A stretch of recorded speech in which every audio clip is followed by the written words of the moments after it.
Hello, YouTube land. This is Brenton coming to you from Lexington, Kentucky, the Bluegrass State.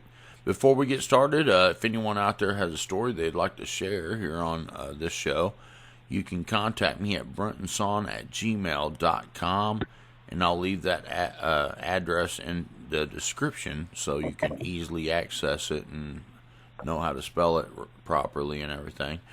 If anyone wants to contribute, I have a link in the description, PayPal me, and I very much appreciate every contribution that has been given, because it has absolutely been a huge help to me through this time that YouTube has crashed. And I want to give a couple shout outs to a few people. For one, Mr. I think his name is pronounced Yant. He's from Florida, and he built me a infrared camera and sent it to me, and I went out to Grant County and used that here recently, and I'm editing that together, but I've had some computer problems, and it keeps crashing on me, and I keep losing everything I do, but I'm making a little bit of progress on it, and I'm trying to figure out what the problem is. So if y'all be patient, I'll have the infrared camera footage up before too long. And also, I want to give a shout out to Roy. You know who you are. Someone that contributed here lately. Pat. And Mr. Lowry. And Joseph. And Pekwa Wu. So I guess it's like a Chinese name or something. Those people have contributed here lately. And Kathy, I know that you wrote me a email and sent it to me. And there's other people too. So everyone who has made a contribution to this channel, I promise you I've seen your name, because I get an email every time someone goes to PayPal. And I guarantee you that I've never overlooked any one of those names. And I go and immediately I look at before I delete the email. When I get an email from PayPal, I say a prayer for each and every person who contributes, and I ask the Lord to bless you and stuff like that. And just so that you know, I appreciate each and every contribution, and I don't get a whole lot of contributions, but the 5 or 10 that I get each month, I appreciate, and I don't want anyone to think that I overlook that. But anyway, God bless you, and today I've been talking to a couple people. I've been talking to a Bigfoot outlaw person that's going to be interviewed tomorrow, and that's going to be a really good one. I'm still working on editing the Grant County footage with the infrared camera, and that's going to be good. And today we have Tony on. He emailed me here a little while back, and I wrote his name down, and I've been trying to get a hold of him, and he had some phone issues, but we got a hold of him today, and it's going to be something fun. So, Tony, how you doing, buddy? I'm doing just great. Well, I really appreciate that you, are taking the time today to speak with us and share with the fans, what you've got going on. So, I'm just going to let you introduce yourself, and I'm going to give you the floor. All right. Well, my name's Tony Maples. I live in Indiana, and I know a lot of people think it's strange to be, hearing of Bigfoot, Sasquatch, whatever you want to call it, in Indiana. It's been kind of, strange for me. Give me a second. I'm on the phone. Carol, I'm on the phone. Give me a little bit, okay, please? Well, Tony, I'm sorry. Tony, I can guarantee this, man. We've had lots of people from Indiana come on the show. I've had like 4 or 5 videos in the past where people had encounters in northern Indiana. Greg Yost came on. He had really good pictures of juvenile Sasquatch from southern Indiana. So Indiana is a really a good hot spot, just the same as Ohio Grassman, you know. So, you know, most people that watch this show is going to believe that you've had encounters in Indiana. Oh, yeah. Well, me and Greg Yost, we got together probably about 3 or 4 weeks ago, but that's another story. Me and my wife had another sighting there where we was with him at a campout. He's a pretty good squatcher. He's got a lot of activity in this area that he goes to. And I got lucky enough to be able to do the venture with him, you know. But really, basically, my story really, you know, as a child, I mean, I'm sure everybody's seen the Patterson film. I seen it when I was a kid. I don't remember if it was In Search Of. I seen it on, but I didn't believe in it back then. I thought all that was all fake. I've been, you know, hunting in the woods for quite a while. You know, as a kid growing up and all that stuff. Been in the woods. Heck, every weekend we'd go out to the woods in Indiana. And my parents would tell me, hey, hit the woods, you know. And that'd be the thing we do. And the thing is, I'd see structures and stuff, and back then I never really knew what they were. I just thought it was just different things going on, that maybe somebody was back there in the woods playing around. I mean, it never really dawned on me back then what was going on. But, you know, I need to jump into the early 90s. I lived up in the Knobs, Indiana, which it's fairly some rugged hills. You know, a lot of creek runoff. Well, I started hunting these woods, and I started noticing a lot of strange stick structures and stuff like that. Well, I'm squirrel hunting back here in this set of woods, and I start walking down this creek bed. Well, this creek bed, it's actually drained off into a pond. And this pond had growth around it, like sticker bushes. They were probably 3 foot high. And I got to this little opening. It was like the only opening that was there, because I was pretty fascinated to see a pond back in there.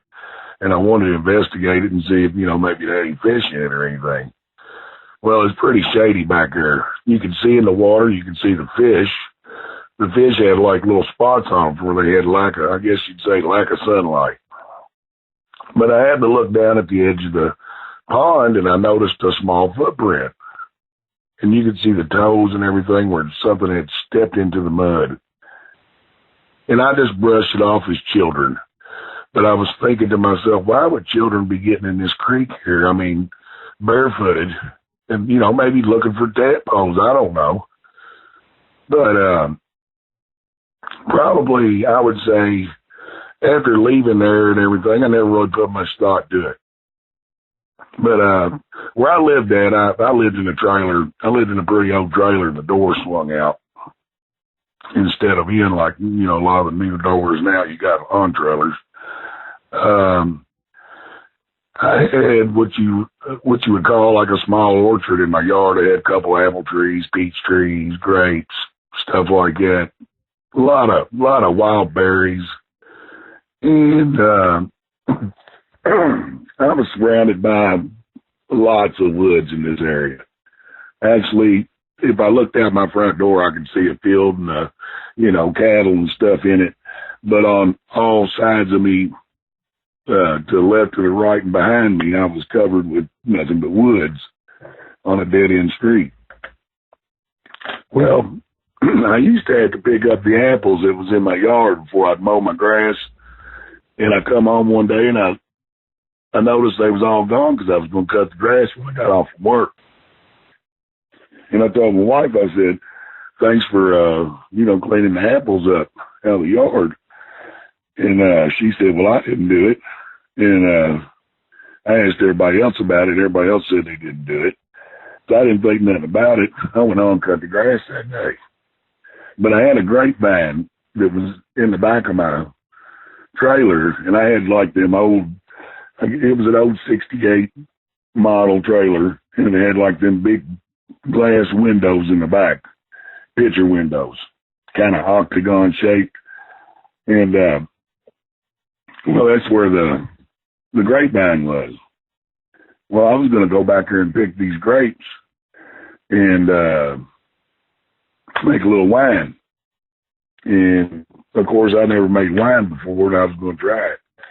But I went back there to check them grapes, and they were all gone. And I looked behind it, and you could see where something had been sitting there and watered the grass down. I mean, in a pretty good-sized spot area, probably about maybe 4 or 5 feet round. And I couldn't really figure out what had done that, what would sit there that long. Because I used to have to mow back behind there, and this kind of led into the woods there. Well, like I said, I didn't put no thought to it about, being anything. Well, my children, they go down up to the end of the road where it meets the main road to our street. And they come running back home. I'm sitting in my living room, and they had my nephew and my son, and they come running back home. And they're all upset and scared to death. They was up there playing basketball. And I said, "What's wrong with you guys?" And, well, all of them kind of didn't know how to explain it. And I said, "Well, what happened?" They said, "We was down there playing basketball, and we heard this thing scream in the woods, and it sounded like Chewbacca off Star Wars." And I'm thinking to myself, oh, y'all didn't hear nothing. Y'all probably heard a deer, because, I've been hunting, and I've heard deer make, awful snorting noises and, all that. Well, probably not even maybe 2 weeks after that, my other nephew comes in, and I used to own a 1975 Chevy van. I parked right there in front of my doorway. And that's where I'd park my van. So my nephew come in, and he come up toward the van and thought he was talking to me, and he said whatever it was took off running into the woods. And it was right there on the passenger side of my van. I guess it'd been sitting there looking at us because, like I said, we always kept our door, late in the fall, wide open for, the breeze and stuff. And he told me about that, and I didn't really, I was like, "Oh, you're kidding me, Well, it wasn't, I would say, probably 2 weeks after that. Maybe about 2 weeks. We're sitting there, and it's just me and my wife, got the lights off, and we're just kind of looking out towards the field, and it's right before dark. Maybe a half hour before dark. And all of a sudden, this 9 foot tall, hairy, huge creature walks past the door right along my sidewalk and doesn't turn his head when it looks in. It turns its shoulders and then looked dead at me. My chair was sitting within 4 foot of this door. And I would say he was no more than probably 3 feet from my doorway, because the steps went down 3 feet. I would say he was approximately about 7 feet from me at that point, with me sitting inside. And then looked dead at me and looked like it was looking right through me. I don't know, a lot of people say they can get your mind, whatever, read your mind. Well, it looked like it was looking right through me. For that split few seconds, I seen it crossing that doorway. It looked dead into my eyes. I seen its face. And I know it's going to sound funny, but the outline of his face was, it kind of looked like he had a beard, but his hair was more close to his face. and you could see his lips and his eyes. But his nose kind of reminded me of a real fat Santa Claus nose. And his eyes was black as pearls. I mean, black as, like black pearl. And me and my wife both looked over at each other when it passed, and we both at the same time said, "Did you just see that?" And those were our exact words to each other at the same time. We were both scared to death. I won't repeat what I said to her. She told me to get up and close the door, and I used a few choice words and said, "Let it get on out of here," And I got up and shut the door. And this was after probably about 5 minutes of me being in shock and trying to figure out what I actually saw. And see, I never believed in Bigfoot till then. And this was So you actually came face to face with it? Yes. And your wife? The closer. Yes. Well, my wife was probably within 10 or 11 feet from it. She says she's seen a spirit. That's what's weird about this. She claims she saw a spirit, but I seen the body. I seen the hair. I knew it was a male. Yeah. I didn't see no breast, but what I seen was a stout, manly. I mean, he was so huge. His arms, I swear I probably couldn't take my 2 legs and probably my 2 arms and make his arm. Right. Right. Can you give a good description of exactly what you saw? Well, for the few seconds I saw it, because it walked so smooth and it was graceful, I'll tell you. I didn't hear it walk across there. I just seen it, I would say, well, the doorway was probably about 6'2", maybe. I'm 6'5". I even had to duck to go out of this trailer. But the steps went down like 3 foot. And it was taller than the door. So I'm guesstimating 9 foot tall. Right here at this point. Just by going by that. That's the way I measured it, scaled it. All I can say is I didn't quite see his ears. All I could see was his eyes, the outline of his eyes, the color of his eyes, his nose, and his lips were real defined. They was real small on top and kind of a little bit bigger on the bottom. And, like the paddy film is, it's kind of like what it looked like, but his hair was more, if you look at the paddy film, it looks like the hair's kind of all over a little bit, but it is kind of straight. Well, his hair was a lot straighter.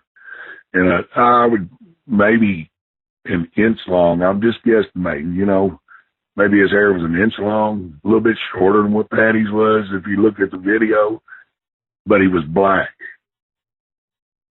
And that's, I guess that's why my wife called it a spirit, because she probably didn't see what I seen, because where I was sitting, I was within, like I said, 7 feet from it.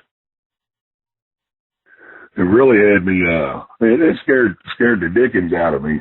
I'll tell you, I wouldn't go outside for I would say probably about 2 months after dark without a gun and a flashlight. And that's just how scared I was. Me talking about it, I'm kind of shaking talking about it, just remember it all. And every time if I tell somebody what happened, and, I still get them same feelings, and I remember it just like it was yesterday. And we're talking back in 90. And that's 2017 now. And I really didn't give too much thoughts on, investigating on Bigfoot till then. And then when that happened, well, let me jump back to this story, and I'll finish that part of it. But the strangest thing happened, and I don't know if you've heard of the Banner Gazette in New Albany, Indiana. See, the road there.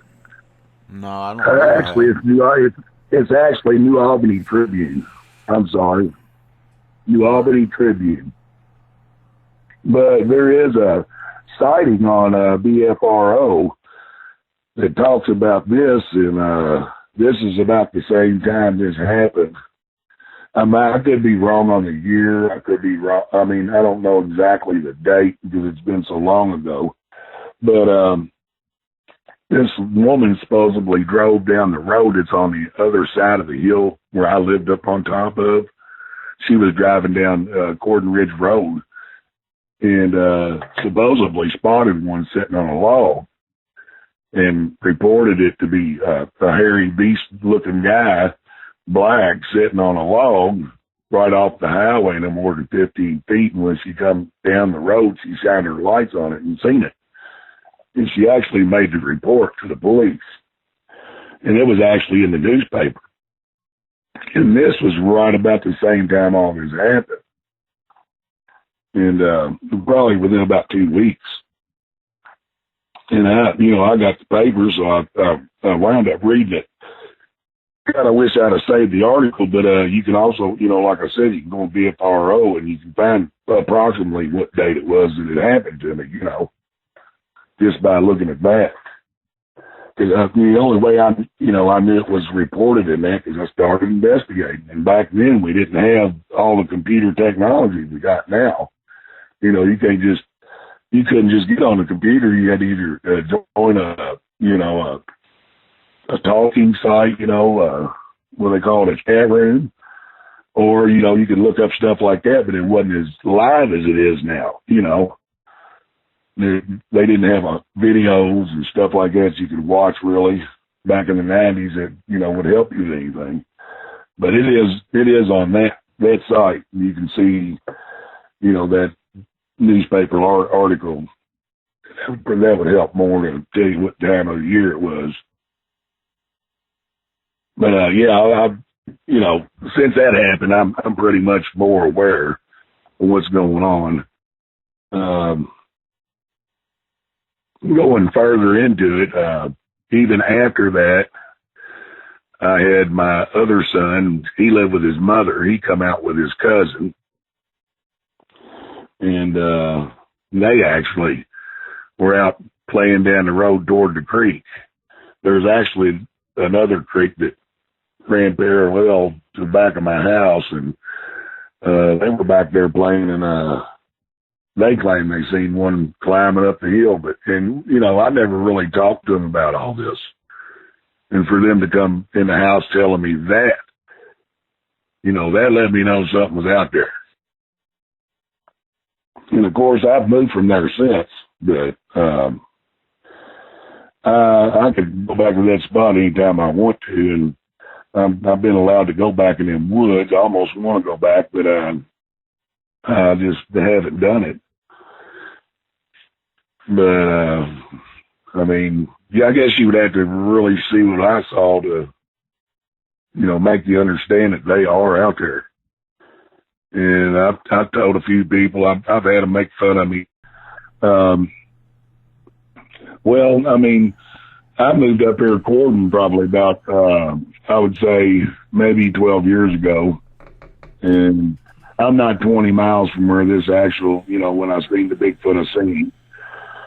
And I've had some weird things happen around here. And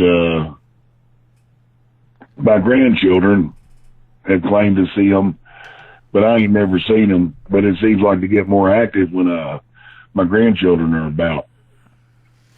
I used to throw some down in my backyard where I live at now. I used to throw some fruit down over the fence in the corner of the yard. I got a barbed wire fence, and it's probably 4 foot tall that runs around the back of my yard. And it used to be an old cattle fence, but I used to throw fruit down there in the corner on the other side of it.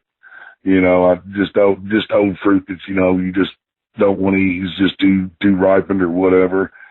And I quit doing it.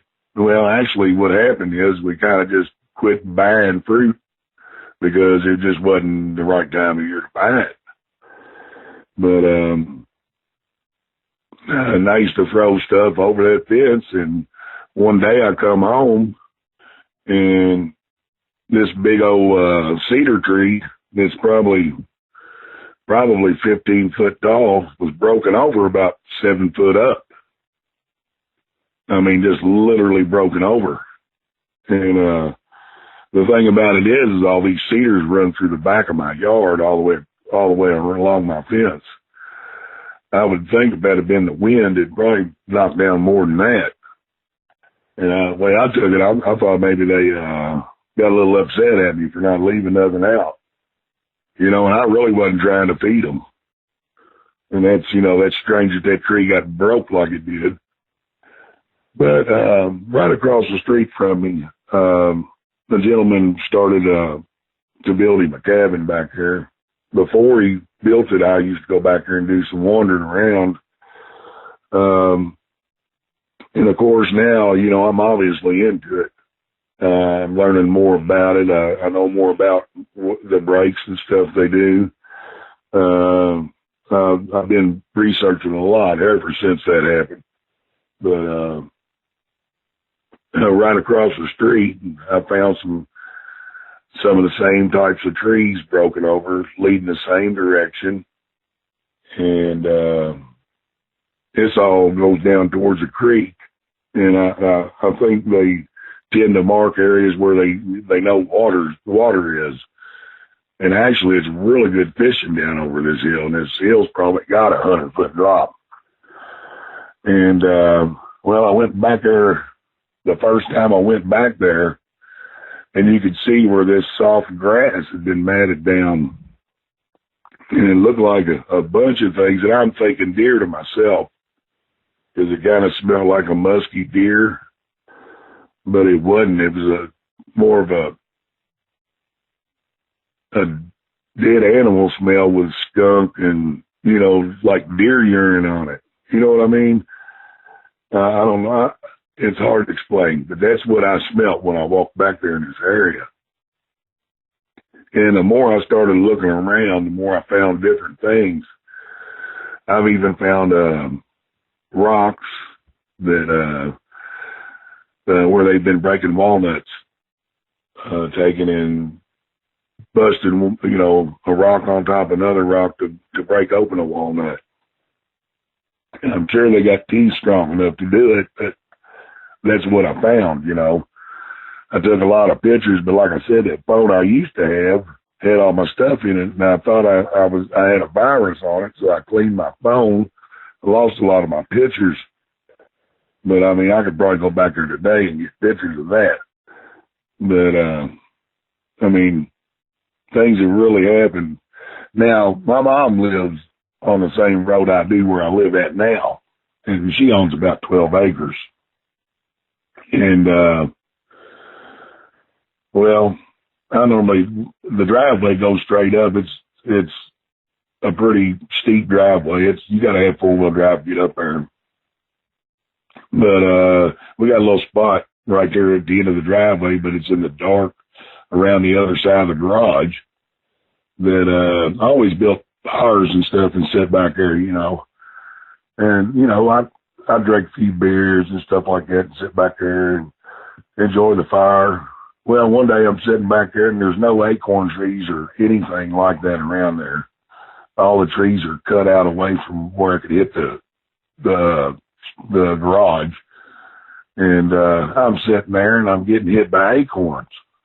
And this is coming up from the woods. And, you know, I texted a few people that, you know, that I knew were aware of Bigfoot and stuff and told them, you know, that I had that stuff going on. But the thing about it is there's no acorn trees up there around my mom's.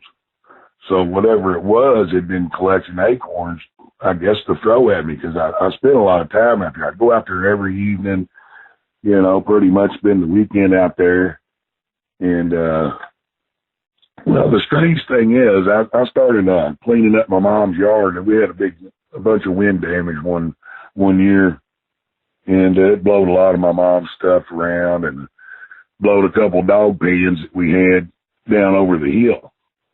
And this hill's probably 50 foot. It drops down. You know, everything had to be bulldozed. when they put the house up there and everything. And so we had a rocky level there that just went down about 15 foot on the end of it. Well, I didn't go down there and get this pan because it was sitting, I had to cross through a bunch of sticker bushes, so I left the pan down there. Well, at nighttime, I'd be sitting out there right before dark, and you can hear them throwing, I don't know, either rocks or walnuts, whatever they were throwing at it, but you'd hear it would go ting, and you'd be sitting there and wondering what's going on, and that's what I was doing till I realized that was them letting me know they was there. And they kept doing that for a long time. And that's something else in itself. So I guess I could say that I've been having a little bit of activity with them that's unusual. I haven't been doing no talking to them like you hear people say they do. I've heard the owl screech, and stuff like that don't sound like an owl, but is kind of like an owl. I've heard a whistle, bird calls. But I do got a few footprints that I took pictures of in a couple tree breaks up at my mom's because I put a deer stand up on top of the hill. And I just happened to be walking up there, and, not a lot of people go up here, and just the family. But I found about a 15, 16-inch, I call it a male print because the toes were much wider. And then I've got another one that's slenderer, and the toes are more together, almost like, what a woman's foot would look like, more slender. You know what I'm saying? Towards the toe. Yeah. And but I've got them pictures. I'd be glad to send them in and let you take a look at those. If anybody wanted to look at those. Of course, I took a few pictures over the years. My mom's property goes down, it's 12 acres, it goes down the bottom of Indian Creek. I'm not going to say where the area is, I mean exactly where it's at, but it goes down to Indian Creek, and me and my wife decided to drive down there. Like I said, it takes 4-wheel drive to get anywhere down there. We drove all the way back to the end, and at the end of this creek, where my mom's property stops, there's nothing but a big ridge that it's probably 200 feet up. Well, we're sitting back there, and I break out the grill, and I start grilling us some hamburgers, and we're just sitting there. I even took my fishing poles. I was going to fish, but we was down there just to talking. And about this time, we started hearing this whistling across the creek. And it don't sound like a normal bird you would hear. And my wife says, "What's that?" I said, "Just hold on a minute. Let's listen." And about that time, we heard another one behind us. And then we hear another one. And I don't even know where that came from, the direction of that one. But she asked me again. She said, "What is that?" I said, I think it's them." And well, about that time after me telling her I think it's them, this big old tree comes crashing down where I thought I heard the second one whistle. I mean, it comes tumbling down. You can hear just a crackling down the side of this ridge. And my wife started saying, "Well, I'm ready to go. Let's go." And about that time, we've already done grilling our burgers. So I said, "Well, I'm going to sit here and eat my burgers first, and then we'll go." But that was kind of strange how that tree come down. This is pretty much after I told her, "Yeah, they're here. They're here. Something's going on." And it was like, I don't know if we got around maybe the children. Maybe they had children. But for some reason, I felt like I had blocked them from making their ascent across the creek and up to this ridge, if that makes any sense. The ridge was on the left of me where we was drilling, and the first whistle come from the right of me across the bridge, probably I would say maybe 50 yards. And the tree coming down was probably no less than 30 yards away from us. And it scared my wife to death. And I pretty much, from the stories I've heard, that's a form of them letting you know, get out of them woods, get away from here. And, I did take the notion after I ate my burger, because I didn't really think anything was going to come up. I always carry a pistol, not with any intent to kill any of them, because I don't believe in that. I really believe they're a type of human, and, I'm not going to get into all this paranormal stuff that everybody gets into, because I haven't, witnessed any portholes or, anything like that. I did have a hunting incident probably about 3 years ago back here in my mom's that, they talk about that cloaking stuff, and I'm just not going to say that they cloak.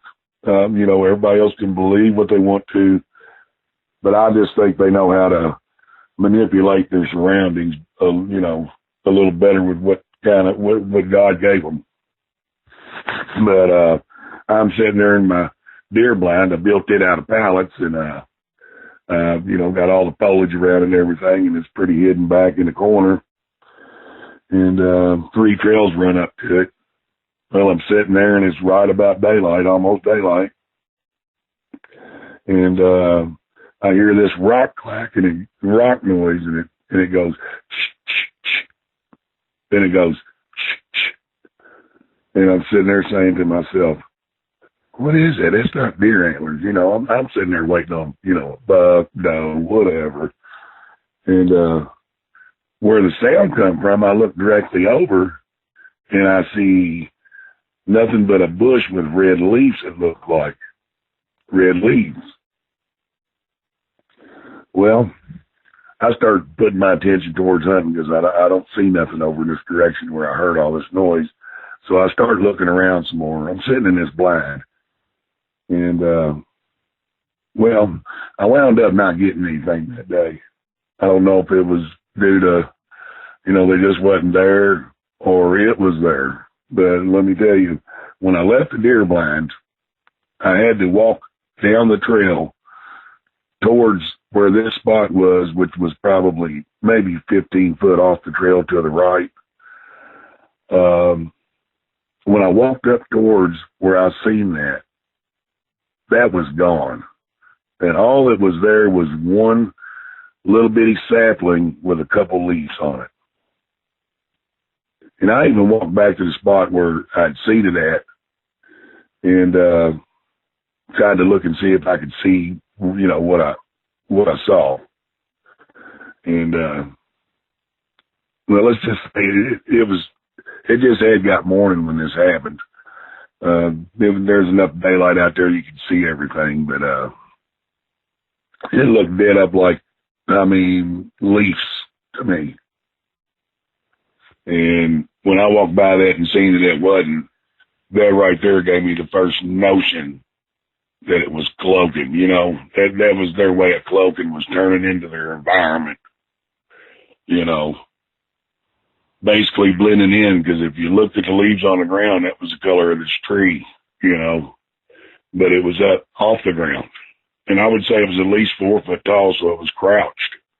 It had to have been crouched down and kind of hiding its face, and I couldn't see its eyes or something, But I didn't make out nothing but a bush, and it was gone when I walked by there. So that was pretty strange to me. So that's pretty much what's happened around here. We still hear noises across the street and stuff like that. I see little, dark images, but, a lot of people call them blob squatches. We've always got the feeling of being watched. Actually, one evening, I was sitting here in the living room where I live at now, and I heard this ting at the door. It was like somebody threw gravel at the door. Well, I got gravel in my driveway. But the strange thing is, I get up and I look, and there's a little orange pebble sitting on my step. A round orange pebble. It was almost like a marble, but it was a pebble. And, I've talked to a few people out there in the Bigfoot world, I'm sure you heard of Arla Colette. She's pretty much into it. And I talked to her about it and talked to a few other people, and they seem to think they're leaving me gifts or something. I have found a few leaves on my door handles of my truck, kind of look, strangely put there. But, I'm not ruling out the wind on that. But, I try to look at everything and evaluate it into, put it in perspective. But a lot of this stuff, I can't really do that. Well, I'm going to go ahead and jump forward into the camp out we did about 3 or 4 weeks ago, me and Greg Yost. Me and my wife, I guess he was busy working, but we got to the campsite before everybody else did in this forestry. And we set up the tent and everything, and we got everything set up, and I'm walking. I forget what I was going to get at the truck, but I walked up to the truck, and I see this swinging in the park, probably maybe 150, 170 yards away. And I get to looking, and I see this black figure standing behind this tree, like it was standing there watching this swing set swing. And I called my wife over. I said, "Hey, come over and look at this." I said, "I think there's one standing right there." And of course, I'm going to a Bigfoot camp out anyway. Me and Greg Yost getting together, we're going to go look for Bigfoot, And I know this is all this stuff, everybody's going to say, well, you done had that in your mind. You was going to see this and all that stuff. Well, I got my wife over there, and she looked, and she's seen it. And we're both standing there looking at it. And as soon as I said, "You believe this?" She said, "Oh, no." She's like, "Well, I want to go. I'm ready to go. I don't want to stay here." And I'm like, "Oh, don't worry about it. It's okay." And about that time, it turned and looked at us, and it slowly backed down into the woods, backwards, and to where you couldn't see it. It's like it went into the shadows, and if it moved slow, we wouldn't really pay a lot of attention. Wow. I mean, we couldn't see it. We couldn't see its face or nothing, but I was intrigued to see that it was basically being playful. It had shoved that swing enough to where it continuously swung, and it was standing there watching the swing. And I just wonder how many children, been over there, and it's been over there watching children, But, well, me and Greg Yost, this is our first camp out together. We're planning on a bunch more. But, I went out in his area, and I did a lot of looking around. He's got a lot of neat stuff out there. He's got a lot of neat stuff out there. A lot of structures, some structures that are really hard to explain. I mean, a lot of these structures you see people posting, could be weather damage and stuff like that. Well, this stuff, there's no way it could be. Some of this stuff's phenomenal, and, since I've been into the Bigfoot world and dealing with studying on it and everything, myself, look at etological. I know everything ain't Bigfoot, and there's a lot of people out there that don't believe it. I'm just going to say they're real. And, my wife would verify that. She's seen them twice. I've seen them twice, And now I've had other occasions where I've seen them, but I couldn't really verify that that's what they were because it started getting so late in the evening. And, you can call them blob squatches if you want, whatever. But like I said, it's pretty active up there around my mother's. And, that's pretty much how everything's probably, pretty much how it's all went for me. It's been real exciting, now that I've gotten into it. And, I've been, like I said, I've been out in the woods a lot of years. We're talking from 14 on up, and I'm 49 now. And, all these people talk about all this aggressive stuff, how they'll kill you and eat you and all that stuff. If they was going to eat me, they'd ate me years ago. Those are people that are just scared to death, don't want to get in the woods themselves, and want to make up excuses or want to try to portray something to make a profit. And, I don't mind people do it, do what you want to with whatever you're doing, you know. But you know, I don't believe in that 411. You know, I think that's the biggest hoax there is, because there's a lot more reasons a person can die in the woods than from a Sasquatch. You know, that's just my opinion. You know, I don't want everybody to start, you know, clogging me up with a bunch of hate, you know, text or nothing like that. But you know, all these years I've been dealing with it, and I still go up there around where I got all this evidence and stuff like that, and I've never one time been hurt. You know, I just had to put that out there just to clear that up, you know. Right. Yeah. Yeah. You know, I've had my own encounters with them, and it's scary for sure because it's so unknown. You know, we just don't know what it is. You know. Yeah, definitely. And I've had them reach in, you know, and grab me in my tent and stuff like that. And I mean, heck, oh wow, you can't not be scared when that happens, you know. But it didn't hurt me though. I mean, it could have grabbed me and crushed me, you know, but it didn't. Well, of course. I mean, they are huge. They are huge creatures. Even as if you want to call them children, I call them adults. You know. Right. Yeah. I mean, those are adult us. The children are. We're you know, we're nothing to them. I mean, I think they're intelligent. I mean, they do try to mimic some of the stuff we do, and you know, as far as you know, there's got to be some kind of family orientation there, you know, to where, because you know nobody's found a body.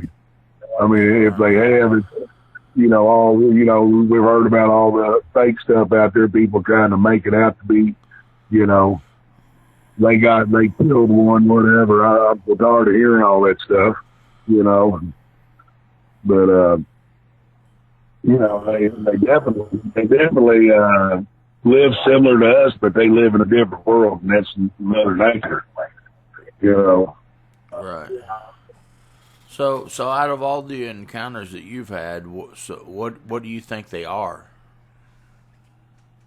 I think they're like the first human. Okay. They're like the first human that. I mean, the more I've looked at it, I mean, you know, from what I've seen up close, that was more of a human face than I ever seen. That wasn't a monkey face. And I've heard people say they got monkey faces. That was more of a human face. And, you know, the way his eyes was black, it could have been just because there wasn't no light on them. You know what I'm saying? Yeah. I mean, I'm just gonna put that out there.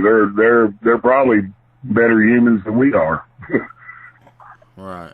And the reason I say that, I mean, look at how disease is and everything, and you know all that stuff. I don't know much about their diseases they get or whatever, but I'm sure they ain't got the hustle and bustle I got every day, other than them going out looking for food. You know. Right. I mean, yeah. As far as being an ape, I don't consider them an ape. Yeah, I mean, it doesn't seem like they are an ape to me, from what I've seen, and but I don't have one that I have in my garage either, kind of, you know, so I don't know for sure. So all I can do is speculate about it, and but it sure is a mystery, that's for sure. Well, if you ever get a chance to see one up close.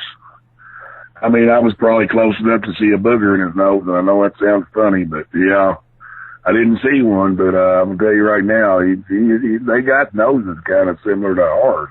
Like I said, it kind of looked like a Santa Claus nose to me. I mean, you know, I don't know if you ever see the old Jolly Saint Nick picture on the Coca-Cola can, how big his nose is and wide. Yeah. Yeah, well, that's kind of what it looked like, and you could see part of his cheeks, you know. The hair kind of was growing on his face, just like, you know, per se, me growing a beard, a mustache and a beard. Yeah. I mean, but you could see where the lips poked out a little bit more dominant, you know. Right. And also, I mean, you know, obviously I seen the cone head as close as he was. I mean, and when he turned around, I could almost bet you, I want to say 5 feet wide, shoulder to shoulder. And the walk that he did was so smooth that I don't think I could even do that walk the way he walked. Right. Just for the few seconds I seen it. Yeah, and I tried to explain when I saw the eyes on one of these creatures, and when it took off, it looked like it was flying. It was so smooth, unbelievable, for real. So yeah, I mean, the way it did move, it was like I would say that nothing was in its way. I know nothing was in its way because I wasn't going to get in its way.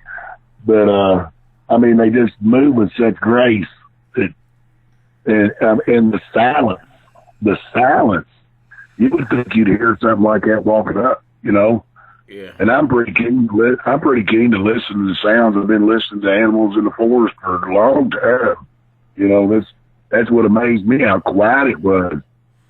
Right. Yeah. Yeah, it's amazing for sure. When I seen this one take off, and it made no noise whatsoever, and I couldn't comprehend how something so big could move through the forest, not hit anything when it's so dark, and be so smooth. I mean, it's unbelievable. Exactly. Yeah. Exactly. Now, see, I figured I would have heard it, because I didn't get up, like I said, when I first, I didn't get up for a few minutes to shut the door. But I never once heard it walk down the embankment that I always took and raked my leaves off on. I mean, they'd stay there all summer long. You know, the leaves would. They'd still be there, but not, you know, but you would have heard them crunching, if you know what I mean. Right, yeah. And I never once heard a sound. I didn't even hear a sound that even. That was even stranger, you know. Normally I would hear, you know, birds outside and stuff like that, but I didn't hear a thing. Right. And, you know, that's the same thing that happened to me when I heard them rock knocks out there hunting in the woods. I didn't hear a thing in the woods then neither. It was so silent that, you know, and also I want to bring this up to mind too when that happened. When the rock knock, when I heard that. Right. I almost felt like that he was trying to tell me that, hey, I'm over here. You know, that's what went through my mind, you know. Right. At the time. And, you know, and when I walked by there was just no denying there was something there. I just don't know what it was. Right. I'm going to call it what I said it was, and I'm going to say it was a Bigfoot, you know, and it was his way of cloaking. And, you know, you know, all that infrasound and all that stuff, I can go along with that too. I guess they, you know, I don't know, but I really think they just blend in real well. And, I mean, they're so still that, you know, if you did glance into the woods, you're not really going to notice them unless you actually pick out an arm or a leg, you know. Right. Yeah. Oh man, they're masters of hiding. That's for sure. They just blend really well, and we're not too apt at picking out stuff that blends. I mean, I've been deer hunting before, and there'd be a deer standing there, and I didn't notice it was standing there until I got to gawking forever and ever, and it's like, wow, there's a deer standing right there. Right. Well, you know. So, I mean, a Bigfoot is not any different, you know. They can be, all they got to do is stand still, and you're not going to see them too good because they blend really well, you know. Right. Well, see, our eyes are set on. Excuse me, I got a little bit of a chest cold, but our eyes are set on movement anyway. You know. Right. We look for movement. So if they're not moving, are we really going to see them? You know, that's. You know, and I was just talking to a gentleman the other day about how, you know, you'll look in one patch of woods out deer hunting and you won't see a deer there. and you'll turn your head and look over to another area, and then you'll turn around and you'll look again, and there's a deer right there in that spot that you looked at. Right. You know, like it just appeared there. And, you know, we know how quiet deer are, you know, and they do make noises. I'm in the woods and in my squirrel hunting fatigues, sitting out there squirrel hunting, and had them come right up to me. I could have reached out and touched them, you know. That's how quiet I get in the woods when I hunt. Right. Yeah. So but I mean, are you scared when you go out there into the forest when it's dark? No, not really. I mean, I was at first. Now, I didn't go hunting in the woods over in one woods for a long time after that happened. Yeah, I mean, I kind of banned myself from that, you know. I had to take a break from. They're so huge, man. It's just yeah. It's kind of scary just because you know they're unknown. Everything is just so unknown, and they're so big. And when you go out there in the woods and you know they're there, it's like, to me, that's kind of scary. Yeah, well, you know, like I was telling you, it took me a couple months before I even, you know, stopped worrying about taking a gun outside and a flashlight at nighttime. It took me the longest time. I mean, I bet you it probably took me 4 months to literally get over what I saw. Right. And I didn't want to tell nobody about it because I was, you know, I was insecure about telling people, you know. That was back then. I'm not so insecure now. I could care less what anybody thinks about me now, you know. Right. They got, you know, they want to talk to me and, you know, damn me and say I'm lying or I got a big story to tell or I'm a storyteller. That's fine, you know. Talk to somebody else that's had it happen and see what you get. I mean, there's just too many similar stories, you know, that are, you know, that people are far-fetching them, you know. Those are the ones I don't care to talk to. Matter of fact, I just talked to a person a couple of days ago who claimed the military shot dogmen up there around their area, you know, and I'm like, come on, you know. Hey, I've got a really good picture of a dogman just sent to me today. Amazing. I mean, it's really, really spooky. And a guy and his daughter were getting their picture taken, and right behind them, I mean, it's a really, really clear picture, and I'll be coming out with that pretty soon. Oh, that'd be great. Oh, dude, I'd love to see it. It's amazing. I couldn't believe it when I looked at it. It's like, oh my gosh, that's pretty dang clear right there. Well, and as soon as he answers me back, I'll interview him and post that picture. Yeah, that'd be great to see. You know, I'm just going to tell you, just here recently, I just now started getting into, you know, trying to find out about these dogmen. I haven't ever seen one. I thought I heard a strange howl across the street. It's been probably a couple years ago. That sounded a little bit more louder than a normal coyote or whatever you want to call it. You know, me and the grandson was sitting out on the porch and we heard it, and it was pretty piercing. I mean, it went through your body. Right. But Bigfoot's a mystery, man. But dogman, oh my gosh, I just can't. It's just so hard to believe that is, real. Exactly. That's where I'm at right now.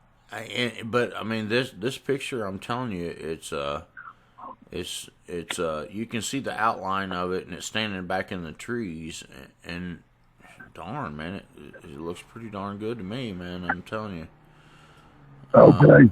Let me tell you this. I would crap my pants, man, if I ever saw one. I'll tell you that. Yeah. As a Bigfoot, I can deal with that, but dog, man, that's too much. It's almost unbelievable. Well, I'm in a pretty good group right now. I'm kind of learning from them, and they already know I'm a skeptic. Well, if you'd asked me about Bigfoot and dogmen in the 80s, I'd have told you he was a nut. Right. Well, when the 90s happened, you know, guess what I'm saying now? You know, I'm leaving my mind open, you know. Right.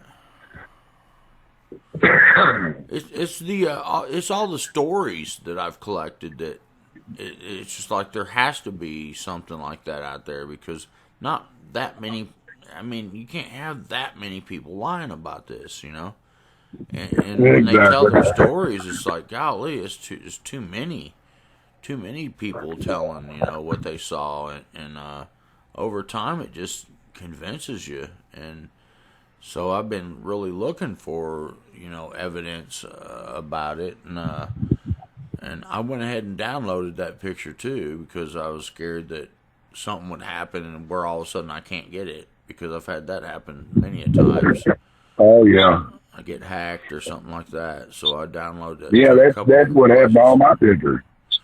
That's exactly what happened to all my pictures on my phone. I did a clean sweep on my phone and it erased all my pictures because I had that battery problem. I thought I had a virus, and I had to lose all my pictures to save my phone, and I just, you know, went with it because, you know, I'm a type of person. I know how to go back out and get more, you know.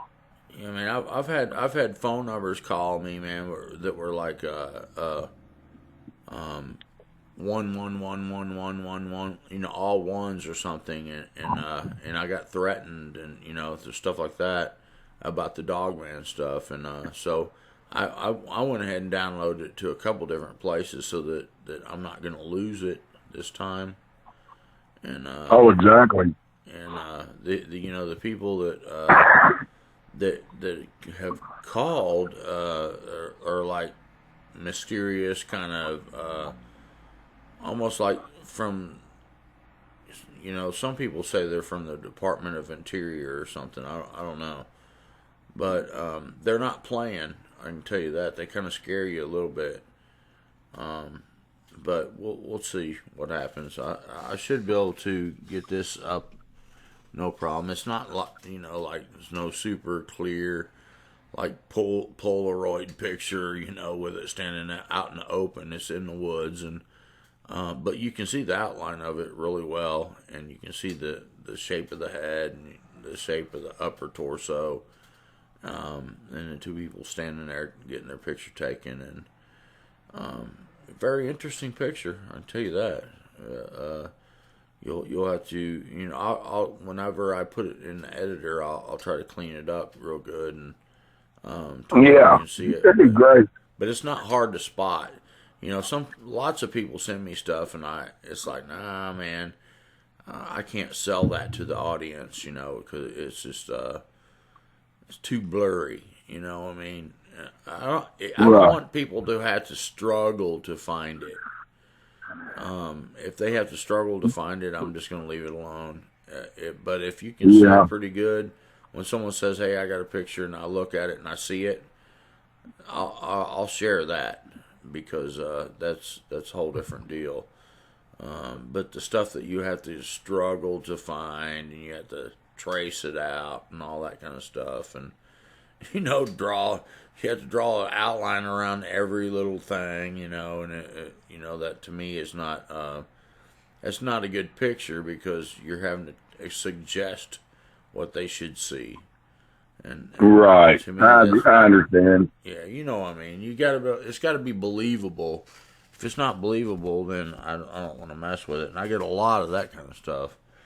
But rarely do I get pictures that you can see it pretty quickly. And believe me, I've got some other pictures too that I was told not to share because people wanted to share it with me, but they said, you know, you can't share this, and I really want to, you know. I've got a picture of Bigfoot from Anderson County here in Kentucky eating feed from a deer feeder, and it's a pretty dang good picture. But they asked me not to share it, so I can't break that trust, you know, because then people won't share stuff. They said I can share it privately. Agree with you. So if I'm in private with you, you know, you can't. If you came over or something, I can show it to you. They said I can share it privately, but I can't post it. You know, I can't upload it. Totally. You know, if I upload it, then it's going to get out. You know? Right, I agree with you. I understand. I mean, that's the thing I've got with the people that I'm surrounded by. I mean, I've got some really good friends that we've got a trusting bond. You know, if I send you a picture and I private message you a picture, you know, this is not to be shared. You know, Right. I don't like well, it ain't the fact of the matter about sharing. It's the problem that all the naysayers out there and the people that don't want to believe you. And You know, that the things that, if it's your picture, then you get to say. And I'm that's glad right. I'm glad that Greg shared his pictures because his pictures are dang good. And I know Oh yeah. if you were with him, you saw those juvenile pictures, and Oh yeah. those ones he got blown up. Those in person they look really good, don't they? Yeah, I'm not for certain. I'm not for certain, but I believe I was in the area where he took that picture with him, and he's got activity there, and And I don't know. I showed those pictures on my channel, but they don't do it justice to what those real pictures look like. Yeah, I know what you're saying. I actually seen it. Yeah, those in person are incredible. I mean, it's unbelievable. But you can't hardly do them justice by taking pictures of them and then showing them. I mean, you can do it a little, but you know. Yeah, well, they started losing pixel after about after a few dozen pictures, they started losing that. You know, you can't really see it anyway. Yeah. I mean, you're just trying to. And I agree with what he said. He said, if you're a naysayer and you say that you know Bigfoot ain't real, then what the hell is this? Right. Exactly. You know, well, I mean, really? I mean, I talked to. Like, what is that? Yeah. I talked to Greg Yost about maybe every other day or so. Me and him kind of getting used to each other. We're planning on doing some things, and we're gonna get out there and start, doing some squatching. I'm gonna take him over to another area that I hunt. It's about 350 acres, and I've seen some stuff out there. Matter of fact, I even had a tree totally not ripped up out of the ground. I guess you could say ripped up out of the ground, but it didn't fall down out of this spot onto this trail. It was trying to keep us from going back there hunting. As far as I'm concerned, and this is on a buddy's property that he didn't believe in them. And I need to really tell you that story too. We're sitting in this deer blind. It's like a real tree deer blind. It's probably 20 feet off the ground, 8 by 7 box up on top of stilts. Right. And we're sitting in this box about I would say probably about 7:30 in the morning. The sun's coming out, and it's about that time. It's when the sun comes out, you start getting cold. I don't know if you ever noticed that out deer hunting. You'd be warm as the dickens in the dark, and then the sun start coming out, you start getting that chill. But well, we're sitting there, and it's about 7:30, and all of a sudden we start hearing all this screaming, and you could hear it running down through the leaves. And we both looked over in that direction. And he said, "What is it?" And I've never discussed Bigfoot with this guy before in my life, and he's a good friend of mine. We hunt every year. Matter of fact, I'm going Saturday to go down there, and I'm gonna snap some pictures while I'm down there. But we heard all this screaming. I mean, it was like, just, and you could hear it running through the woods. And he didn't even know I even knew, thought about Bigfoot or anything like that, And he asked me, he looked over me and he said, "What do you think it was?" I said, "If I told you, you wouldn't believe me." But, well, I told him, and he didn't believe me, but he couldn't figure out what that noise was. But I heard it before, and that's how I knew what it was. Let's just say I heard some of the same sounds I've heard before. But that was a weird case there, in itself. And this is that moment you're not even thinking or looking for. I'm looking for a deer. Matter of fact, I seen the biggest buck I ever seen in my life that day. I mean, I really wanted to shoot it, but the strange thing about that, and I got to tell you this because this is a pretty good story. It's kind of funny. Well, we're sitting there looking on this backside of this blind. And Well, I'm still looking for this buck, seeing which way he's going to come out, because, I figured he'd circle around, hit this trail, and come back towards us. So I'm looking that way, and I turn around, I just have to glance behind us. There's 15 deer behind us on the other side of the blind, Yeah. Well, of course, I turn around instantly, and I start shooting. But it's like, well, you could have warned me. I'm like, well, I seen the deer, Right. It was like one of them deals, shoot them now or they're gone. Right. But that was the very same day, and that's kind of funny. Remember I was telling you I didn't see no deer when I, supposedly, I don't know if you want to call it a cloaking Bigfoot or whatever, but that day I didn't see no deer that day when it was in the woods. But when we heard that screeching sound, I actually seen the buck come up through there probably maybe an hour later, and then that's when we seen the deer behind us, But I think on the deal with the cloaking, I don't think that people are lying about when they think the Bigfoot cloaks. But what I think it is, is explainable by science.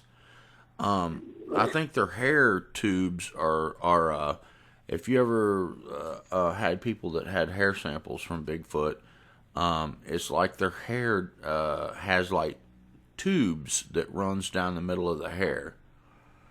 like translucent? Yeah, like translucent, correct. So when they can stand by something and they'll take on the color of something that there's almost chameleon-like, but it's an absolutely scientific thing. It's not magical. Because I've known people that have had hair samples, and they said when they held the hair up to something, it would almost take the color on. And I had this one fellow that came on, and he had a baby, a Sasquatch that was in a tree, and it was basically hanging on this tree that was filled with moss, and he said that it looked moss colored. But when it crawled onto its mom's back, when the mother walked up to the tree and broke a limb off and it crawled onto her back, then it changed more to her color. And so it seems. Well, I'd have loved to have seen that. Yeah, because there's lots of times you hear people say it seemed like it absorbed the color. Right. That's what I was gonna say. I mean, look at the chameleon. He can touch pretty much anything and be that color or close to it. Right. I mean, who's to say that we ain't got creatures out there that have that capability? Yeah, I mean, if the hair had like hollow tubes, then if it's standing next to something, it would be like glass, reflecting the color into the hair, and whatever it's standing next to, it would kind of take on the color of, I mean, well, they would almost. Theory.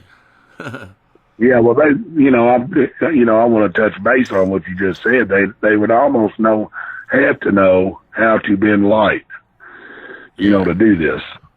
Yeah. I mean, in my opinion, they would have to know directionals of light and which way to turn for their hair to actually absorb this light to, right. absorb it. Yeah. So when they're up, they've got the sun between you and it, or the sun away from, shining onto it. Exactly. They would know kind my of point. how to react.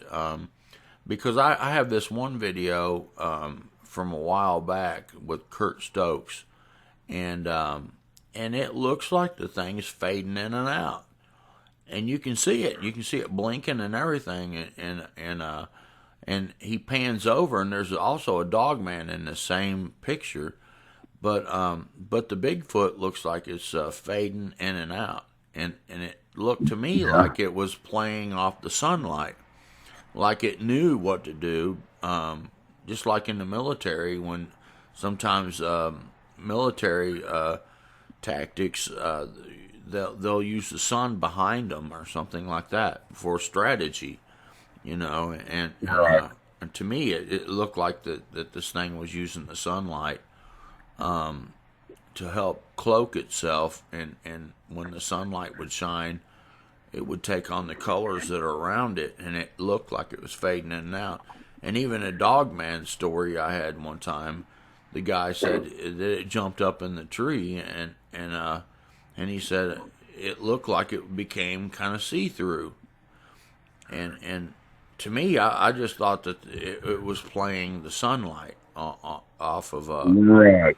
It wasn't nothing magic, you know. It was just something that it knew that it had the access to you know, use the sun as a tool to cloak itself, and you know, and I could be wrong about that, but I'm just saying that that's what it seems like it has been going on, and plus with the evidence of the hairs and stuff like that people have found. Right. Well, you know, you described it the best I could, you know, without going into, you know, the sci-fi too much, you know. Right. And you know, that's what a lot of people do nowadays is they go so far up into the sci-fi part of it that it just totally throws you off and makes you not want to believe nothing. Right. You know, I mean, I know a bunch of people. I know a bunch of people that run around talking about all these portholes and stuff, and all, you know.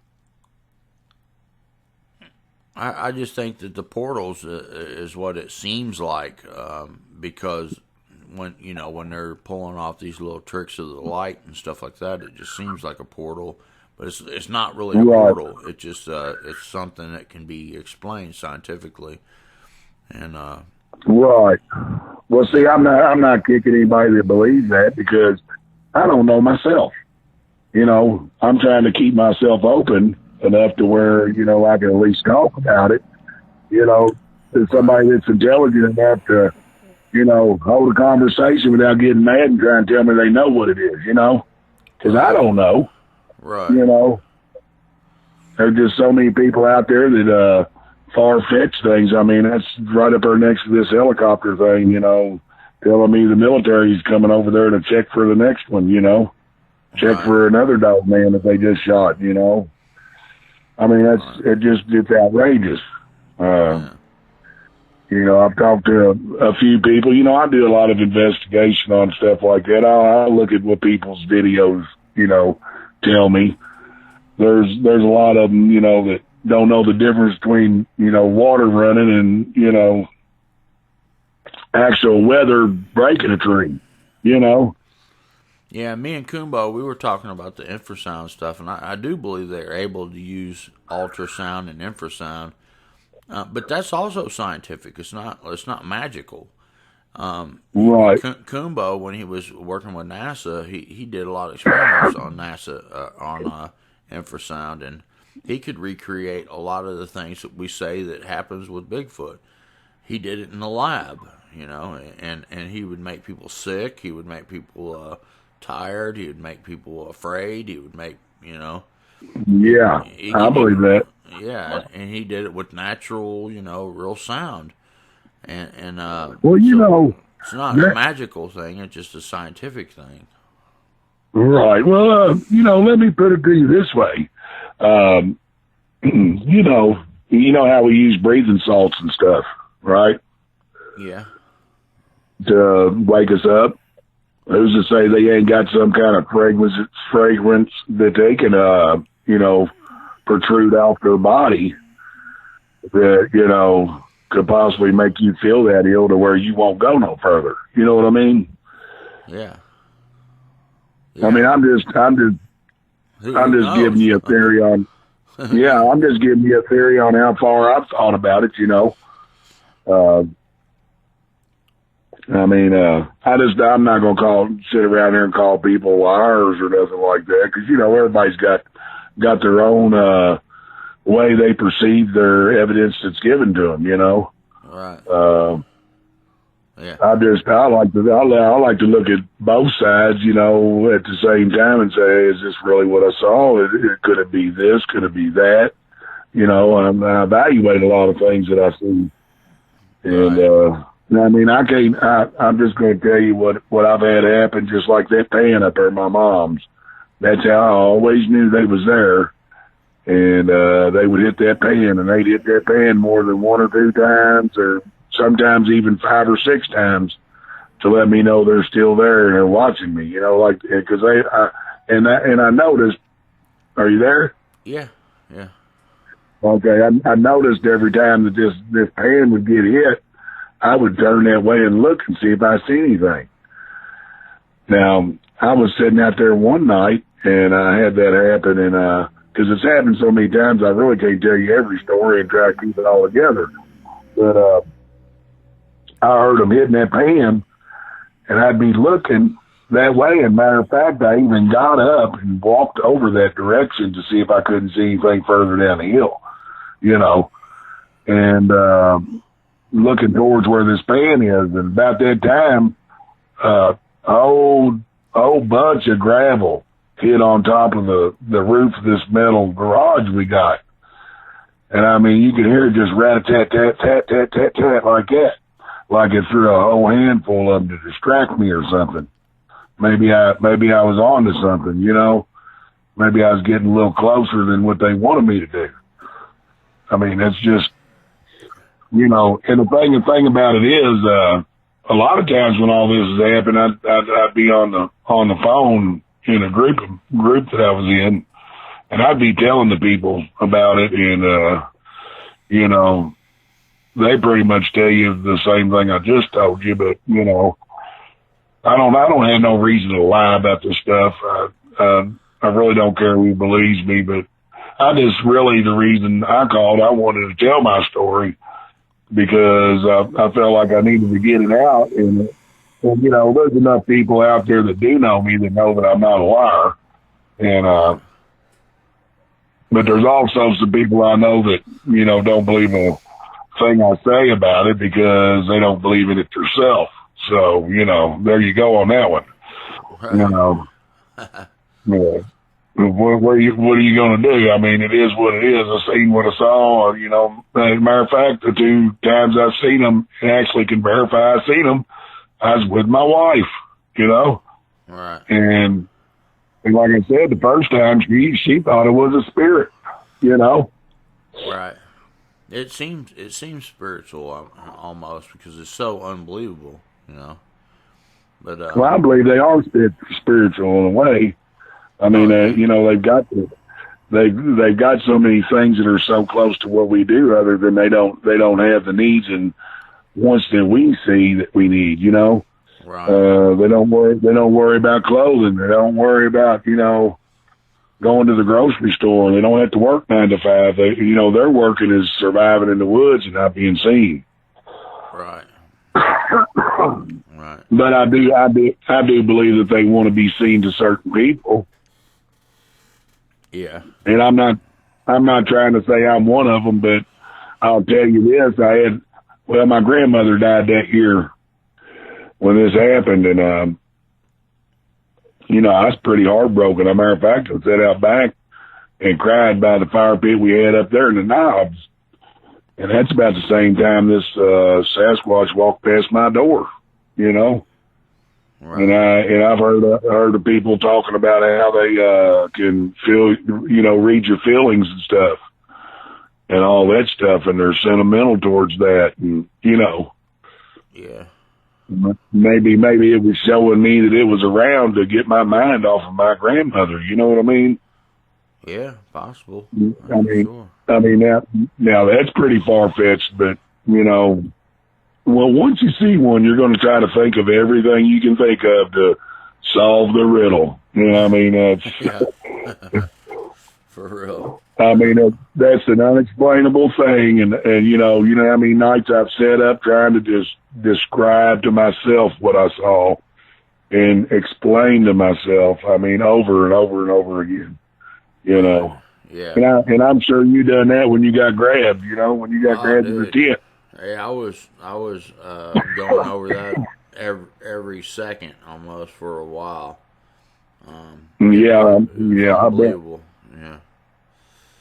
But anyway, Tony, I appreciate you coming on and sharing your story. Very fascinating for sure. Yeah, well, I appreciate you letting me tell the story, and to everybody out there, my best advice, you know, would be if you want to know about them, spend some time in the woods, you know, and really not necessarily, you don't really have to go far in the woods because, I mean, they're out there. They're going to come. They're going to go wherever they want to. I'm sure we're not. That's why I tell Yeah. people, you don't have to go out there looking for them. You just go out and camp, and just pay attention. They're there. You know. Yeah, they are. On any they're wildlife refuge or anything like that, any decent chunk of woods, they're there. You don't have to go out hunting. You'll never go find them. They find you. Oh, that's a fact. That is a fact. Because every time I've had an encounter, I wasn't ready for it. You know. Right. If that makes any sense, I never was ready for the encounter. I mean, it always happened when my mind wasn't even observing the fact of the matter if something would be there. You know. Right. All you got to do is pay attention, listen for the noises, listen, look for the tree structures and stuff like that. Exactly. They're everywhere out there. It's not like some kind of thing you got to go deep into the wilderness to find them, because they're on the outskirts of the woods, and they're observing us. They are curious about us as we are them. And that to me is just a fact, and I've never had to go. Well, that's actually a human trait if you think about it. Yeah. You know. All right. I mean, if they're studying us and we're studying them, that's a human trait. I mean, just think about that one. Yeah. But I sure appreciate you letting me tell my story and stuff. And you know, I love the stuff you do, man. That's the only reason I called you. I could have called anybody, you know. Right. You know, there's a lot of them out there that do it, but I really like how you do things. And, you know, I'm not trying to be famous. Believe me, I don't care about all that. I just wanted to tell my story. I mean, I kind of felt like I had to get it off my chest and, you know, let these people hear my voice and, you know, what I'm saying. Right. You know, I think that says it all in itself, you know. You've done a good job, that's for sure. Well, I'm not out to make no hoaxes or claim anything's this or that. I mean, I just tell it like I see it, and that's the best I can do. But I enjoyed speaking with you, man. I got to go to bed. I get up pretty early. I get up at 3 o'clock in the morning, so yeah, I need to be hitting the sack. But I appreciate your time too, you know. All right, well, hold on the line there and let me close this out. Everybody out there in YouTube land, I hope you enjoyed this interview with Tony Maples here. And like I said, if you got something you want to share, you can contact me at brentonsawin@gmail.com. If you want to contribute, you can go to PayPal me link in the description, and you can contribute there. And until the next time, God bless you, and we'll see you on the next video. Bye-bye.